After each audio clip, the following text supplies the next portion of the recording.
You know that iconic scene in The Godfather where Michael Corleone is captivated by a stunning woman in Italy? His Sicilian bodyguards notice his enchantment and comment that he's been struck by a thunderbolt and fallen in love. Well, that's not just Hollywood fantasy. I experienced something similar firsthand.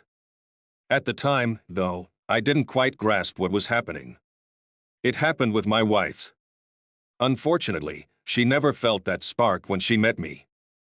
Instead, it happened with another man, 25 years into our marriage, which marked the beginning of the end for what I believed was a perfect life.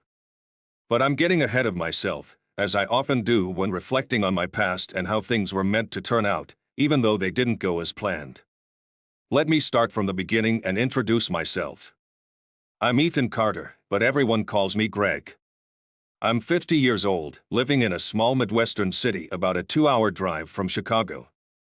I work as an accountant for a sizable national company. The job can get a bit monotonous, but the pay is decent, and except for the hectic months of March and April, I generally stick to a 40-hour work week with weekends off. I was married until 2 years ago. My ex-wife and I have a daughter named Emily. She's 25 now, married with a child, and lives in Denver. My marriage ended after 26 years. The first 25 years, as I mentioned earlier, seemed perfect. I met Laura during my sophomore year at Iowa State University in Ames, Iowa. She was also a sophomore but had just moved into my dorm after spending her freshman year in a different one. I first noticed her sunbathing outside the dorm, her fit, athletic body sprawled on a towel, enjoying the hot August sun. As I walked into the dorm with some friends, I caught sight of her out of the corner of my eye. "Hey guys, I gotta run. I'm about to go introduce myself to the future Mrs. Carter," I announced jokingly. Both friends turned their attention to Laura, following my gaze. "Wow," one of them said. I heard it but couldn't tell you which friend said it. I was completely entranced by this blonde goddess lounging on a towel in a bikini. I left my friends and walked towards her, but as I got about 4 feet away, she propped herself up on one elbow and gestured for me to stay back. I felt deflated until she spoke. "Hey, dummy, you're blocking my sun," she said. I quickly moved about a foot to the right, letting the sun shine back on her. She rewarded me with a brilliant smile, and at that moment, would have done anything she asked. "Much better, dummy," she chuckled. She didn't seem put off by a stranger approaching her. I guess when you're as attractive as she was, it probably happens often.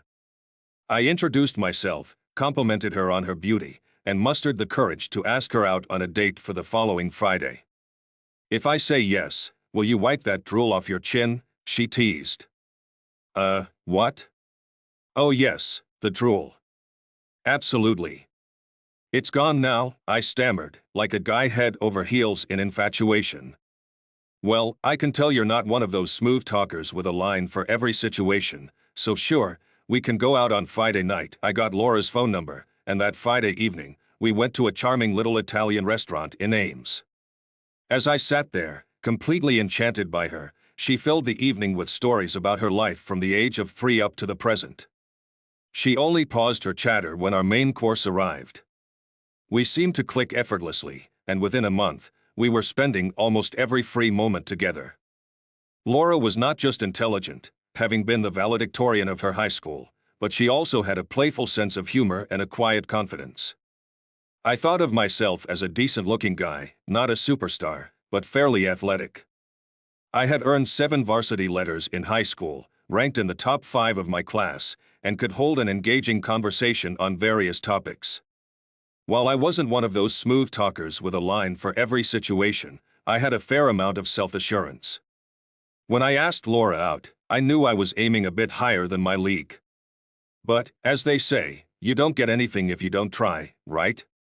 Laura and I had our first sexual experience on our 6th date. Neither of us were inexperienced, but I hadn't been with many partners up until then, and I got the sense Laura was in a similar boat. We tied the knot shortly after graduation. Finding jobs was straightforward for both of us. Laura became a 3rd-grade teacher, and I started working as an accountant.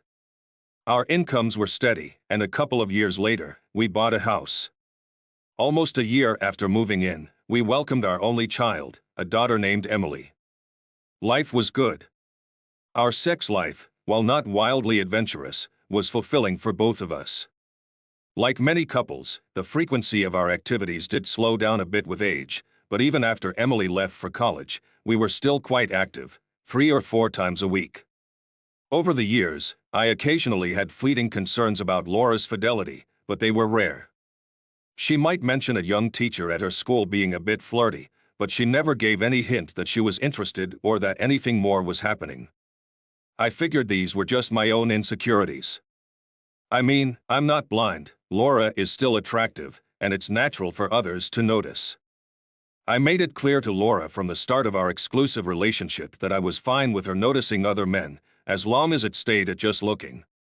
I promised her the same in return. That's how things were until 3 years ago, when we attended our neighbor's annual summer party, held at 3 doors down the street in our trendy neighborhood. James and Linda Mitchell throw a big bash every year on the weekend after the 4th of July. Laura and I, along with most of the neighbors on our block, look forward to it each year. It's always a blast. James and Linda are fantastic hosts, the food and drinks are great, and they have a large in-ground pool and a sand volleyball court. Even the guests they invite from outside the neighborhood are usually pleasant, except for one person, but I'll get to that later. The party started at noon, and Laura and I arrived around 1.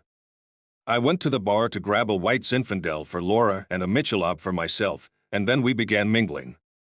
Initially, we stuck together, but as conversation started picking up both inside and outside the house, we naturally drifted apart. It had never been an issue before. I made a habit of checking in with Laura now and then to see if she needed a drink refill or some snacks. Sometimes she would come find me, and we'd share a quick kiss on the lips. While I was chatting with some of the guys from the neighborhood, I noticed Laura across the yard talking with a group of women when a new group of outsiders arrived. It was a man accompanied by 2 women, and James went over to greet them. That's when I saw the thunderbolt hit Laura. I glanced over at her after checking out the newcomers and noticed she had stopped talking to her friends. Her attention was entirely focused on the new arrivals with a look on her face that, in retrospect, I now recognize as a combination of awe and intense attraction. At the time, I didn't fully grasp what I was seeing, but it was clear she was mesmerized. I have to admit, my intuition kicked in. Laura stared at them for about 10 seconds before she turned to me, her face turning beet red, and then quickly went back to her conversation with her friends. Have you ever had that uneasy feeling that something is off, but you can't quite place it? That's exactly how I felt about an hour later when I couldn't spot Laura anywhere in the yard. I grabbed a white wine for her at the bar and began searching. Eventually, I found her in the Mitchell's den, chatting with 4 other people, including the guy she had been eyeing earlier. In fact, he had his arm casually draped around her, his hand resting on her hip. It looked far too intimate for my liking, especially since she had only just met this guy. The 5 of them appeared to be engaged in a friendly conversation. I'm generally confident and trust my wife completely, but it seemed like this guy was getting a bit too familiar with her. I didn't want to cause a scene, but I felt I had to intervene. I approached the group from behind Laura and her new friend, grabbing his wrist firmly to remove it from her hip. I don't think we've met yet, I said in a stern tone, even though you seem way too comfortable with my wife. He tried to pull away, but I maintained a tight grip on his wrist. Laura, who had already been a bit flushed before I joined them, turned even redder when she saw me. "Oh, Greg, please," she squealed when she realized what was happening. "Greg, this is Robert Sinclair. He's a European literature professor at the college, started last year. He's French, and he didn't do anything inappropriate." I let go of Robert's wrist where it was, and the others in the group nodded in agreement, so I shook Robert's hand firmly, perhaps a bit too tightly, as I felt a few bones crunch. Laura then introduced me to the rest of the group almost as an afterthought. "Thought you might need a refill," I said, handing her the wine glass while keeping my gaze on Robert. Robert, pronounced in the French way as Charlie, struck me as the epitome of Eurotrash. He was a decent-looking guy, about 32 years old, standing around 6 feet tall and weighing roughly 170 pounds. His scruffy beard and slightly unkempt hair gave him a look that screamed, "Needs a trim." His French accent was thick in his English, and I couldn't help but think he might be involved with half of his students. After the introductions, Robert went back to discussing Victor Hugo or some other literary figure. Feeling like I had made my point, I decided to head back outside to the yard. Laura and Robert had joined the sand volleyball game in the backyard. I was usually quite competitive in these matches, and we played a lot, with many people watching from the safety of the deck. That's where Laura and Robert had settled. I was focused on the game, so I couldn't pay too much attention to them. However, I did notice plenty of physical contact, smiling, and even a few blushes from Laura. Every now and then, I'd wave at her, and she'd wave back. My team had been winning several games and still held control of the court. An hour later, when I noticed Laura and Robert were no longer in their seats, I started looking around the bar and grill area, but they weren't there either. My gut feeling was growing stronger, so I asked one of the other guys to take my place, joking that my 47-year-old legs were tired and I needed a beer badly. As I left the sand court, the guys teased me about being an old man. I headed to the bar, grabbed another Michelada, and began wandering around the yard. I then went into the house, checking every open room and listening carefully at the closed doors, but I couldn't see or hear Laura or Robert. Eventually, I went over to Linda, the hostess, and casually asked if she had seen my wife recently. "Yeah, she and Robert went to his car to check something," Linda replied casually. "What kind of car does he drive?" I asked, my irritation creeping through. That's when Linda seemed to realize something. We had been friends for over 15 years, so she looked concerned and said, "It's a gray Saab." I stepped outside and looked down the street, but there was no sign of a Saab. Linda joined me in the driveway, trying to reassure me. "I'm sure it's nothing, Greg," she said soothingly. "They might have just gone to the college for a moment." "Yeah, thanks." "Probably nothing," I said, though I wasn't convinced, and walked away. The local college was only a 5-minute drive from home, so I decided to check it out myself. I drove to the school and searched all the parking lots, but there was no sign of the Saab. I called Laura's cell phone, but it went straight to voicemail, suggesting either she was on the phone with someone else or her phone was off. I left a message and, over the next hour, left her 4 more messages while sitting at home. I also reached out to her parents and sister to see if they had heard from her, but they all said no.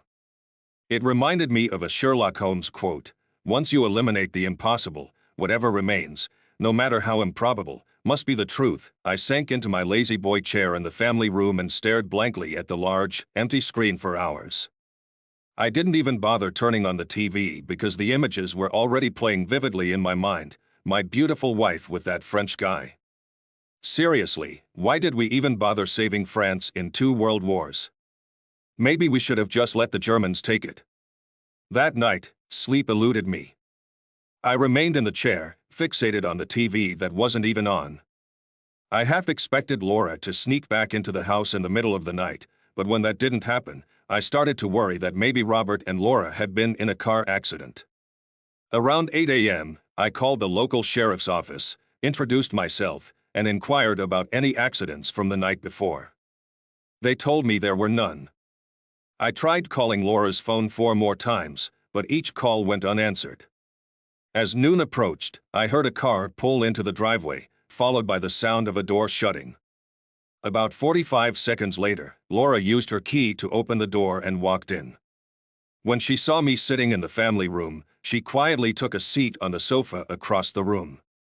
If I had any lingering doubts about what she had been up to, they were swiftly shattered by her appearance. At least she had the decency to shower before coming home. Her long blonde hair, which had been down the day before, was now pulled back into a damp ponytail. She wore no makeup, and her skin, on her chest, shoulders, and arms, had a rosy glow. She looked stunning, no doubt, but there was no sign of remorse or guilt. If anything, she had a smug smirk on her face. "Nice of you to finally show up.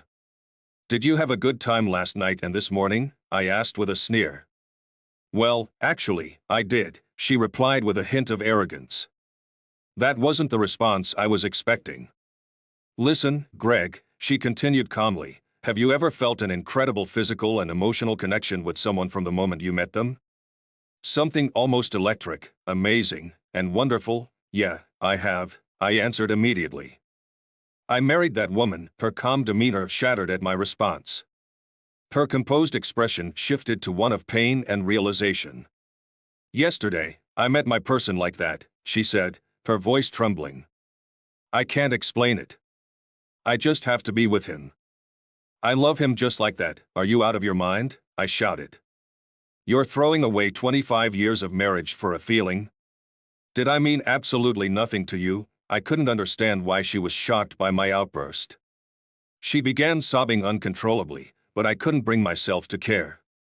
I do love you, Greg, she finally managed to choke out. Our time together has been wonderful, but this connection I feel now is unlike anything I've ever experienced. I love you, but I'm in love with him. It's amazing, amazing, huh? I retorted. Well, take some time to appreciate that, and maybe we can celebrate with a party, I spat out the words. So, are you planning to file for divorce, or should I? Either way, we'll split everything down the middle, and we can sell the house and divide that money too. I was beyond frustrated now. What's going on here? I demanded. You don't get to have me on standby while you're with him. If you want to be with him, then go. We were done the moment you started seeing him. Your continued relationship with him only reinforces my decision, but, she stammered, clearly struggling to come up with a response. All right then, she finally said. I'll take care of the divorce and be out by the end of the week. She kept her promise and moved out by the end of the week. I took a couple of days off work to facilitate the move. One evening, while I was loading my pickup truck, James and Linda Mitchell walked by and offered their apologies for inviting Robert to their party. I stopped them and explained that they couldn't have anticipated how Laura would react. Still, we feel responsible, Linda said, looking downcast. My lawyer prepared the divorce papers, and Laura was served within a month. It seemed she expected me to drag my feet. My lawyer reported that Laura was furious when she received the papers. That probably explained why she showed up at my new apartment 2 days later, ringing the doorbell and storming in when I answered.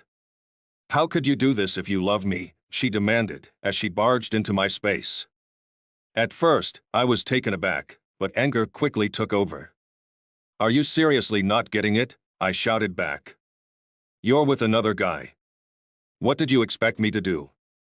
Maybe I still love you, but if things don't work out with him, do you expect me to just wait around? Give me some time, she pleaded. If this doesn't work out, I'll come back. I'll be the perfect wife.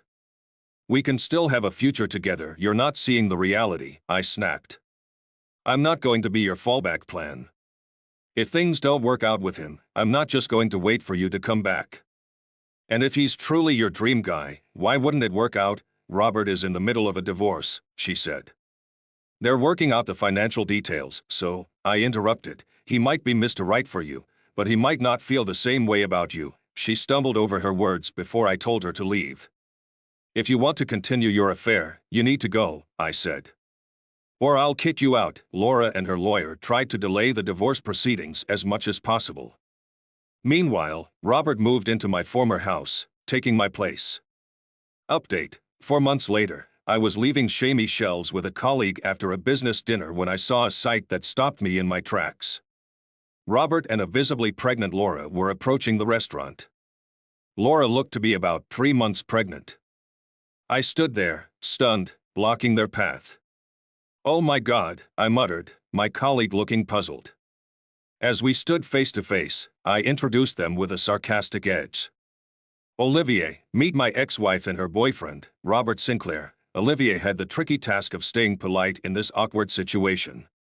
I thought he managed as well as anyone could under the circumstances. He stammered, she's pregnant? Is it yours? Definitely his, I replied with a hint of cheerfulness. You're such a jerk, Greg, Laura shot back as she and Robert walked past us and entered the restaurant. Later, Linda Mitchell filled me in. Laura was indeed 3 months pregnant. It turned out that Robert was such a wonderful guy that Laura decided to stop using birth control. Best of luck with that, I told Linda. The divorce was finalized a few months later, and 2 months after that, Laura gave birth to a son. Naturally, they named him Robert Jr., because when you think you're amazing, why not name your child after yourself? Our daughter, Emily, wasn't thrilled about Laura having another child, especially given the circumstances. I felt proud of Emily for taking my side during this tumultuous time. Although I knew the baby had arrived, I hadn't had any contact with Laura since that restaurant encounter. When I did see her again, I was caught off guard. The added weight and the toll of the experience had aged her considerably. I almost walked past a woman who looked more like a grandmother than my ex-wife, pushing a stroller with a 1-year-old boy inside at the local mall. "Come on, Greg, there's no need to be rude," said a familiar voice as I hurried by on a Saturday afternoon. I stopped abruptly and did a slow double take. Oh no, this is Laura and her son, I thought, surprised. "Hey there, stranger," I managed to say as I gathered my composure. "Hey yourself," she replied. The baby was undeniably cute, with Laura's hair and eye color but his father's slightly darker complexion. "Wow, Mom, he's adorable," I genuinely remarked. Laura blushed and thanked me. "I haven't seen you in a while," I added, trying to apologize for not recognizing her right away. Though she flinched at my apology, she let it slide without comment.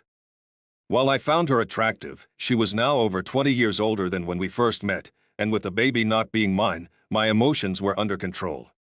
We chatted for a few more minutes, mostly about her struggles with lack of sleep. I noticed a genuine sadness in her voice that I hadn't seen after Emily's birth. Eventually, I excused myself and returned to my shopping, which had been my original goal. I ran into Laura again about 6 months later at the Mitchell summer party. James and Linda always felt guilty about introducing Robert, but I reassured them it wasn't their fault. Despite that, Linda kept trying to set me up with her single, divorced friends. I have to admit, some of those setups weren't half bad. They continued to invite me to their annual summer parties, and despite having skipped the last 2, I decided to attend this time. Even though James and Linda warned me that Laura and Robert would be there, I assured them that if any issues came up, I wouldn't be the cause. I meant it. I was at the party for a couple of hours when I noticed Laura and Robert arriving in the backyard. Since the baby wasn't with them, I assumed they'd left him with a babysitter. Laura had lost some of her pregnancy weight and looked less like a grandmother than the last time I'd seen her. Still, I couldn't ignore the sadness in her once bright blue eyes.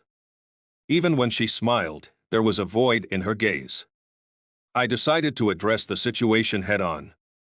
I approached Laura and Robert, giving her a light hug and shaking his hand. I think both of them were a bit taken aback, and I could swear I saw Linda holding her breath as I made my way over. We chatted briefly for a minute or so, then I excused myself and went back to my group of friends by the grill. When the sand volleyball game began, I joined one of the teams. While playing, I noticed Laura sitting alone in a chair, watching and cheering. I didn't see Robert around, which struck me as odd. After our team lost the second game, we had to leave the court and wait for our next turn. While grabbing a beer, I glanced over at Laura again. Some things never change, I thought. I headed indoors and, by chance, the third room I checked was the den. Sure enough, my instincts were spot on. Robert had his arm around Samantha Bennett's waist while talking to a small group. Samantha was looking at him with obvious desire in her eyes. Samantha, who used to live down the street from me, was undoubtedly married. I considered keeping quiet. If Robert was going to cheat on Laura with Samantha, it wasn't my problem. If I said something, I'd be stirring up trouble. A true friend would inform Laura, but I wasn't her friend anymore. I was her ex-husband. Why should I be responsible for this? Then fate made the decision for me. Samantha's husband, Ryan, was on my sand volleyball team and had followed me inside to discuss some strategy. He saw what I did, Robert with his arm around his wife, and Samantha looking at Robert like he was the best thing since sliced bread. "You jerk," Ryan shouted, glaring at Robert as he lunged towards them. I started to step in to prevent a fight but then let common sense prevail. I let my volleyball teammate rush past me. Before Robert could pull away, Ryan had grabbed his arm. About 10 minutes later, Laura and Ryan returned with 2 police officers. Olivier and Mark Dawson, the older officer, looked to be around my age, while Officer Nancy Reynolds, the younger one, was in her 40s and had the quintessential Irish look, freckles, green eyes, and long red hair. I made my way to Officer McDonald to give my statement. In the midst of the commotion, Laura was in tears. Officer McDonald noticed her waiting and approached me for my statement. I explained what I had seen and mentioned that Robert had stolen my wife at this very party 3 years ago. Her eyebrows shot up in surprise. "So, you're still going to take her to the hospital for him?" she asked. "Are you that nice, or just a complete idiot?" Her question threw me for a loop. I looked at her trying to suppress a smile and replied, "Definitely a complete idiot." She didn't expect that answer and let out a small laugh. I liked the sound of it. After answering a few more questions, I finished my statement. Officer McDonald told me I could take Laura to the hospital but warned me that Laura might not believe my side of the story. "Don't count on her believing me," I said as I began to walk away. Just as she was about to move on to the next person, a quick thought crossed my mind. "Maybe you should give me your card in case I remember something else, officer," she grinned, her eyes lighting up. She pulled out a card from her uniform's top left pocket, flipped it over, and jotted down what seemed to be her personal phone number. "Thanks, officer," I chuckled as I took the card. I put on a determined expression and turned to Laura. "Let's go." On the way to the hospital, Laura asked what happened to Robert. I told her the truth, fully expecting her not to believe me. "Can't you just move on, Greg?" she complained. "It's been 3 years now, it's not about moving on, Laura," I replied. Robert shouldn't have been getting handsy with Samantha Bennett. Ryan was right to step in. Maybe if I'd been that assertive, you and I might still be together. Neither of us expected those words to come out of my mouth. Laura's eyes filled with tears before she turned her head away from me. I dropped Laura off at the ER and didn't go inside with her. She'd need to get an Uber back to the small house she shared with Robert since we sold our home and divided the money after the divorce. With her out of sight, I pulled out the card Officer McDonald had given me. A nice girl, I thought to myself. Trying to play it cool, I waited 3 days before calling her. She picked up on the second ring. "Could you have taken any longer?" she teased. "I could be engaged and married by now." "Guess you're right," I said. "But if you're that speedy, you might miss out on becoming the next and last Mrs. Ethan Carter." "Well, aren't we the sassy one?" Nancy teased. "How do you know I'll even agree to go out with you? And by the way, I'm not keen on an Irish pub for our first date." Her comment about the Irish pub threw me off, as that was precisely what I had in mind. I figured an Irish pub was the perfect choice for an Irish woman. She must have picked up on my surprise and called me out on it. "What's with you guys? Do you see red hair and instantly think of Irish pubs?" I fumbled for a moment, then quickly switched gears. "How about a Greek restaurant instead? There's a fantastic place in town that I really enjoy." "It's quite different from an Irish pub," she responded almost immediately. "Thanks for changing things up. Most guys, when I say no to an Irish pub, just default to Asian food. And sorry, but I'm not into places that might double as a bug refuge." Her response made me laugh heartily, and I realized that she might be someone truly special. We spent another hour chatting about various topics. I discovered that she was 45, had been divorced for 10 years due to her ex's infidelity, and had a son who was studying pre-law at Michigan State. Our Saturday night dinner was amazing, and the company was even better. When I picked her up at her house on the south side of town, I was taken aback by how stunning she looked in her little black dress and 4-inch heels. She had the perfect blend of curves, great legs, and that striking red hair. She was breathtaking. Our conversation flowed effortlessly, covering everything from everyday topics to deeper discussions. I could have listened to her talk all night. Her relaxed demeanor and thoughtful questions made the evening even more enjoyable. It was clear she wasn't in a rush to get married, just like I wasn't eager to tie the knot. This mutual approach to relationships made her intriguing and easy to talk to. After dinner, I drove her back home. We both decided it was best not to invite each other inside, keeping things simple. At her doorstep, we exchanged goodnights, and she surprised me with a soft kiss on the cheek. I must have turned bright red as I wished her goodnight and headed back to my car. The drive home felt like a dream. I was giddy and nostalgic, like a teenager experiencing his first crush. Nancy called me the next morning and invited me over for bagels and lox at her place. How could I resist? A few days later, Linda and James had me over for dinner, partly to apologize for the mess with Laura and Robert, and also to hear my side of the story. It turned out that Robert was threatening to sue them, as well as Ryan Bennett. "That guy must think he's really something," James blurted out during dinner. "He's good-looking and charming, I'll give him that," Linda admitted, though her eyes flickered with a hint of exasperation as James shot her a glare that could melt steel. Ryan had spent the entire weekend in jail before being bailed out on Monday morning. According to James, when he returned home, Samantha and their 2 kids were nowhere to be found. They had gone to stay with Samantha's mother in another town. James sighed and noted that their 12-year marriage was likely over. "Well, pass along my number to Ryan," I said, offering to help. "Let him know that I, of all people, understand what he's going through. I'm here if he needs someone to talk to, and I've got his back when this goes to court." James nodded appreciatively. "I'll make sure he gets the message. He'll appreciate it. By the way, this was our last summer fling. I can't handle this kind of drama." As James spoke, Linda's gaze remained fixed on her plate of peas. It was clear things weren't exactly rosy in their relationship. The tension between them was palpable. A few months later, my suspicions about James and Linda's relationship were confirmed. Linda, now 47, started showing a baby bump. James himself called me to deliver the news. "You won't believe this," he practically shouted into the phone when I answered. "That jerk got my wife pregnant.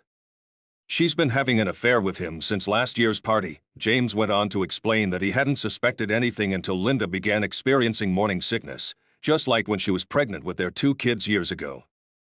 When James confronted her, Linda admitted to the affair with Robert. They had used protection most of the time, but during a long weekend getaway, they ran out and decided to take their chances. Now, Linda was pregnant.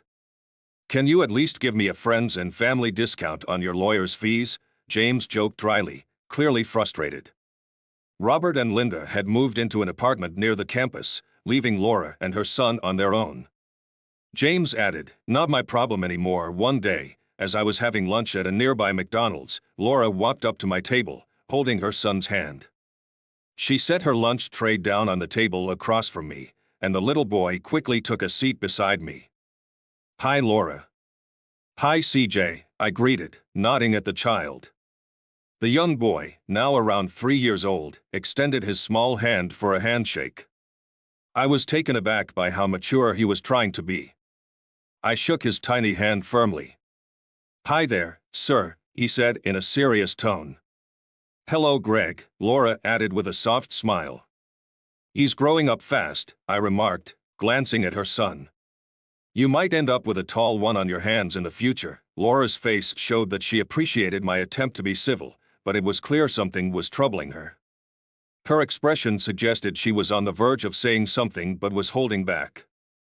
"Did you ever truly love me as much as you claimed?" Laura began, her voice barely above a whisper. "Because if you did, then why didn't you fight for me like Ryan did for Samantha? Why didn't you ask me to come back like someone who genuinely loved me would have? Why haven't you ever come by the house to check on us or even invited us over for a meal?" I wasn't expecting this line of questioning. It caught me off guard and shifted the blame onto me. I took a deep breath and shook my head, trying to stay calm and avoid an angry confrontation. "Whoa," I exhaled slowly, trying to keep my voice steady. "So this is all my fault now? Seriously? I'm the one who did wrong here, and you're the innocent party." My voice started to rise, despite my intention to remain composed. I needed to make my point clear. "Whoa," I exhaled again, holding up my hand to pause. "If you remember, I removed Robert's hand from your waist. But you insisted that nothing was happening and that I shouldn't cause any trouble. I trusted you completely and took your word for it, so I didn't push further. Excuse me for having so much trust in you. If I had known then what I know now, I continued, I wouldn't have trusted you. I would have confronted him like Ryan did. But you, the person I trusted most in the world, lied to me. So, I didn't fight for you. When you came home the next day around noon, what could I do? The damage was already done. It was quite obvious. So, what was there to fight about at that point? You had given yourself to another man and broken our vows. There was nothing left for me to fight for. You made it very clear. You made it crystal clear that this was your decision alone, and I had no say in it. Laura's face fell, her eyes glistening with unshed tears. So, what was there to fight about? You were no longer mine, you were his. But you didn't even try to change my mind or make an effort to make me stay. Nothing, I said firmly. If you truly loved me, how many times did you sleep with Robert that first night and in the morning? I bet it was multiple times. Once was a huge mistake, maybe forgivable. Twice was a deliberate choice, and more than that was you shattering my heart into pieces. And you had the audacity to tell me you had a fantastic time, an incredible connection. If I recall correctly, you and he had this almost magical bond. You showed no remorse, you know, I continued. Lust and love share the same letters, so what were my options? As the saying goes, if you love something, let it go. If it comes back, it's yours. If not, it never was. And just to add insult to injury, I said, you have his child at 48. I couldn't even convince you to have a second child in 25 years, but not only did you readily embrace Mr. Wonderful, but you also let him impregnate you. Laura's eyes narrowed. So this is all about your wounded male pride, she retorted, her tone sharper than I would have preferred. I wanted to react, but with her child present at the table, I held back, trying not to take the bait. No, I said, what you chose to do once you were with him was your decision. You loved him enough to have his baby, even though you refused that with me. I got the message loud and clear. We ate quietly for a few minutes, the silence stretching between us. Laura seemed unsure, and I knew the conversation needed to move forward. So, what's your plan now? I finally asked. You and Robert never got married, but he's acknowledged as the child's father, right? At the very least, you should pursue child support from him. I'll let Linda handle him, Laura replied, her voice thoughtful. But you're right. I should demand child support from that cheater. That's good advice. Do you ever wonder about us sometimes? Laura asked. What might have been? Honestly, no, I replied softly. You shattered my heart so completely that I never wanted to imagine what could have been.